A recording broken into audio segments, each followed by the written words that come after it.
Бүгін 20 маусым газ энерджиден 92 92 бензин құйып жатырмыз 201 теңгеден. Қазір соның несін көреміз. Бонусын алдында 16 маусымда құйған бонусын 1% деп құйған бонусты қайтарды кешегі дүйсенбі күні 19 күні. Енді мына жерде бірден түсу керек 10% болып. Яғни 180 теңгеден түсейін деп тұр ғой енді. 1 литрі 180 теңгеден. Қазіргі ең төменгі баға осы газ энерджиде болып тұр ғой енді. Бұл шарты жаңағы халық картамен, халық банктың картасымен төлеу керек міндетті түрде. Сол кезде жаңағыдай бонус қайтарады. Мінекей 9560 теңгеге құйдық. 47,5 литр. Халықпен төлейін деп жатырмыз. QR берсеңіз.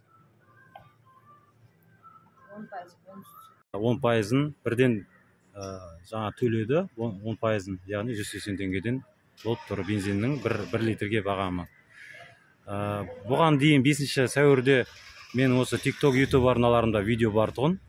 Осы бензинді бағасын өсірсе, сыртқа шетелге кетуге қарсы шара ретінде бағаны өсіріп жатқан болса, онда бағаны өсірсе өсіре берсін, бірақ Қазақстан азаматтарына бонус ретінде үстіндегі қойып атқан ақшаны қайтарсын деген ұсыныс берген болатынмын.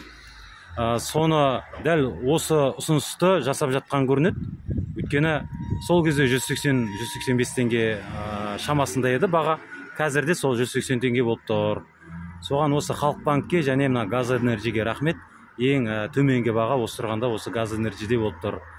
Сондықтан достар, тұрғындар, осы жаңағы құятын болсаңыздар, халық карта алып алу керек. Сөйтіп сол халық картаға ақшаларыңызды салып қойып, бензинді сол жақтан алған дұрыс, сол мен алған дұрыс.